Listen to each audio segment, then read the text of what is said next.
Glacier पिघल रहे हैं, समुद्र का स्तर बढ़ रहा है और वन्यजीव गति बनाए रखने के लिए हाथ पांव मार रहे हैं। यह स्पष्ट हो गया है कि मानव ने पिछले सदी की सबसे अधिक गर्मी पैदा करने वाले गैसों को छोड़कर बड़े संकट पैदा किए हैं। इन गैसों को ग्रीन हाउस गैस कहा जाता है और उनका स्तर पिछले 8 लाख वर्षों में किसी भी समय की तुलना में अधिक है। हम अक्सर इस परिणाम को ग्लोबल वार्मिंग या भूमंडलीय उष्मीकरण कहते हैं। इस डॉक्यूमेंट्री में हम ग्लोबल वार्मिंग के बारे में अधिक जानेंगे।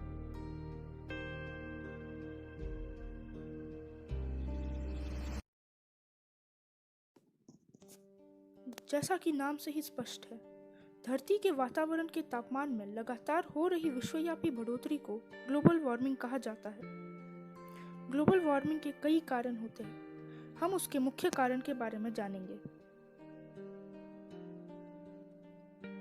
ग्रीन हाउस गैसें जैसे CO2, मीथेन पृथ्वी पर बढ़ते ग्लोबल वार्मिंग के मुख्य कारण हैं। इसका सीधा प्रभाव समुद्री स्तर का विस्तार, पिघलती बर्फ की चट्टानें, अप्रत्याशित जलवायु परिवर्तन पर होता है।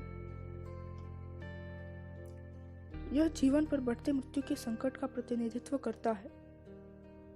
आंकड़ों के अनुसार यह अनुमान लगाया जा रहा है कि मानव जीवन के बढ़ते मांग के कारण 20वीं शताब्दी के मध्य से तापमान में बहुत अधिक बढ़ोतरी हुई है, जिसके फलस्वरूप वैश्विक स्तर पर वायुमंडल ग्रीन हाउस गैस सांद्रता की मात्रा में भी वृद्धि हुई है। पिछले सदी के 1938, 1987, 1988, 1989 और 1991 सबसे गर्म 6 वर्ष रहे हैं।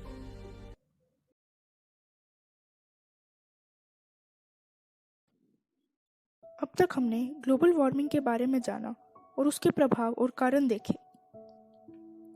अब हम कुछ ऐसे उपाय जानेंगे जिससे ग्लोबल वार्मिंग रोकने में हम सहयोग कर सकें। CFL बल्ब का उपयोग करें। कचरे का सही निपटारा करें। प्लास्टिक का कम से कम प्रयोग करें।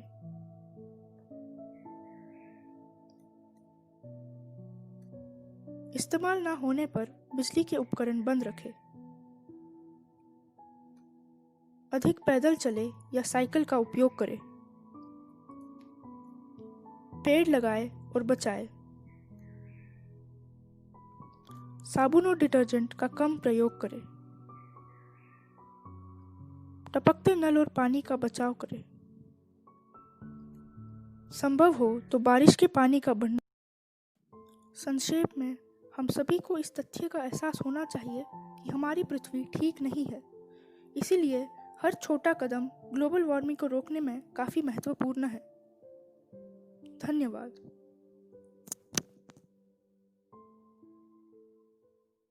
प्लास्टिक का कम से कम प्रयोग करें।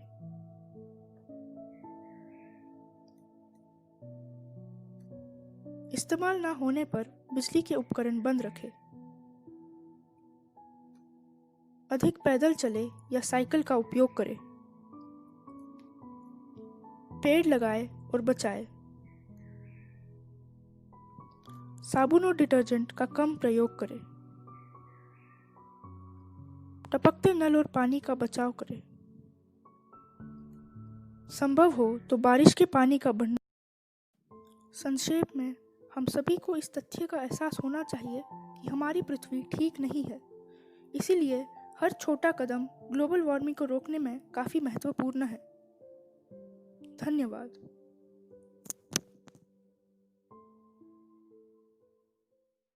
मेरा नाम वेदांत मनोज सालुंके है। मैं कक्षा 10वीं C का छात्र हूँ। मेरा रोल नंबर 22 है। मैं हिंदी मल्टीडिसिप्लिनरी प्रोजेक्ट के लिए एक कविता प्रस्तुत करने जा रहा हूँ।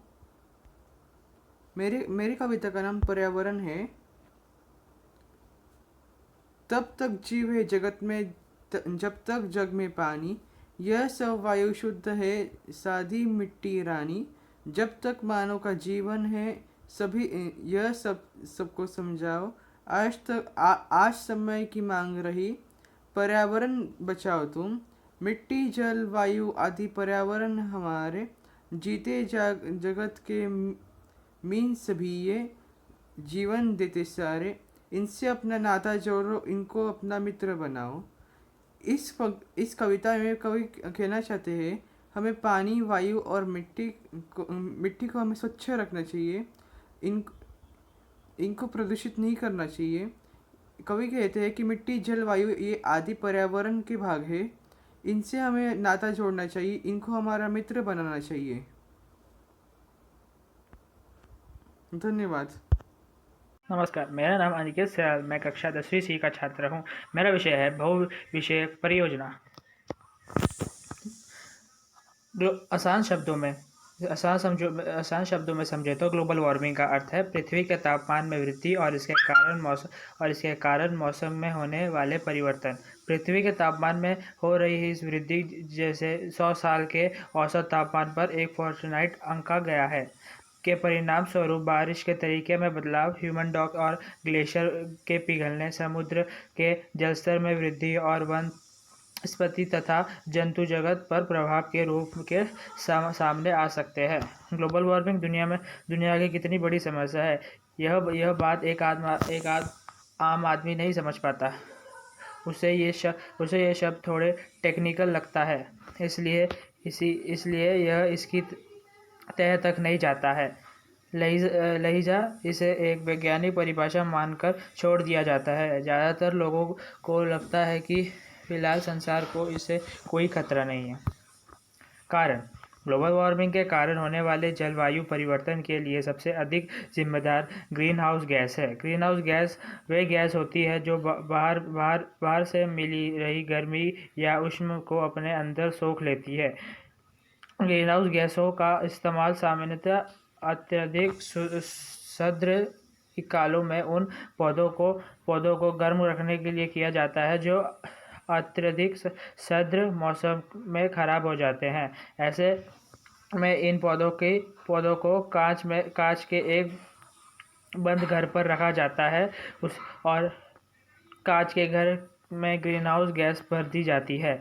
यह गैस सूरज से आने वाली किरणों की गर्मी सोख लेती है और पौधों को गर्म रखती है। ठीक यही प्रक्रिया पृथ्वी के साथ होती है। सूरज के आने वाली किरणों की गर्मी की कुछ मात्रा को पृथ्वी द्वारा सोख लिया जाता है। इस प्रक्रिया से हमारे पर्यावरण में फैली ग्रीनहाउस गैसों का महत्वपूर्ण योगदान है। घातक परिणाम: ग्रीनहाउस गैस वो गैस होती है जो पृथ्वी के वातावरण में प्रवेश कर यहाँ का तापमान बढ़ाने में कारण बनती है। वैज्ञानिकों के अनुसार इन गैसों का उत्सर्जन अगर इसी प्रकार चलता रहा तो 21वीं शताब्दी में पृथ्वी का तापमान 3 डिग्री से 8 डिग्री सेल्सियस तक बढ़ सकता है। अगर ऐसा ही हुआ तो इसके परिणाम बहुत घातक होंगे। दुनिया के कई हिस्सों में बिछी बर्फ की चादरें पिघल जाएंगी। समुद्र का जल स्तर की फीट ऊपर तक बढ़ जाएगा। समुद्र के इस बर्ताव से दुनिया के कई हिस्से जलमग्न हो जाएंगे। भारी तबाही मच जाएगी। यह तबाही किसी विश्व युद्ध या किसी एस्ट्रॉइड के पृथ्वी से टकराने के बाद होने वाली तबाही से भी बढ़कर होगी। हमारे ग्रह पृथ्वी के लिए भी यह स्थिति बहुत हानिकारक होगी। ग्लोबल वार्मिंग रोकने का उपाय: वैज्ञानिकों और पर्यावरणविदों का कहना है कि ग्लोबल वार्मिंग में कमी के लिए मुख्य रूप से CFC गैसों का उत्सर्जन रोकना होगा और इसके लिए फ्रिज, एयर कंडीशनर और दूसरे कूलिंग मशीनों का इस्तेमाल कम करना होगा या ऐसी मशीनों का उपयोग करना होगा जिससे CFC गैस कम निकलती है। और यादृक इकट्ठाओं की चिमनियों से निकलने वाला धुआं हानिकारक है और इससे निकलने वाला कार्बन डाइऑक्साइड गर्मी बढ़ाता है। इन इकाइयों में प्रदूषण रोकने के उपाय करने होंगे। धन्यवाद।